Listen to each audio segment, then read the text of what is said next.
6:27 still ahead. New concerns about an escalating conflict in the Middle East after Iran's missile attack on Israel. So the question this morning, how's Israel going to respond? Plus, Mayor Adams in court today for an appearance in his federal corruption case. If you're headed to the airport this morning, big problems for commuters headed to Kennedy Airport on the Belt Parkway. You can see why. A live look from Newscopter 7.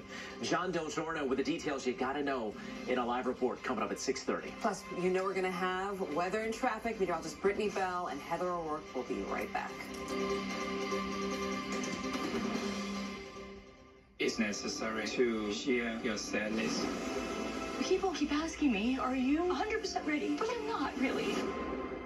Don't pressure yourself. When you are ready, let your heart decide. Pat Ryan is restoring order at our southern border. A veteran who served 2 tours in Iraq, Ryan knows how to keep us safe. It's why in Congress, Pat Ryan demanded funding for thousands of new Border Patrol agents, insisting on real solutions for our broken immigration system and treating law-abiding immigrants with respect. Pat Ryan, restoring order, keeping New York safe.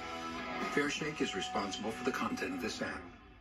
I've been in law enforcement for 35 years. 32 years. Walked the beat. And now a sheriff. I've never seen this type of crap coming out of Tom Kane Jr. It's a disgrace. Here's the truth. Sue Altman gets it. Sue grew up in a family of cops. It goes back generations. She's got a plan. Backed by law enforcement like me. Like me. To get us the resources we need. To get guns off the street and to keep our communities safe. That's why I want. Why we need Sue Altman representing us in Congress. I'm Sue Altman, and I approve this message. Under Biden and Harris, the number of migrants in the U.S. doubled.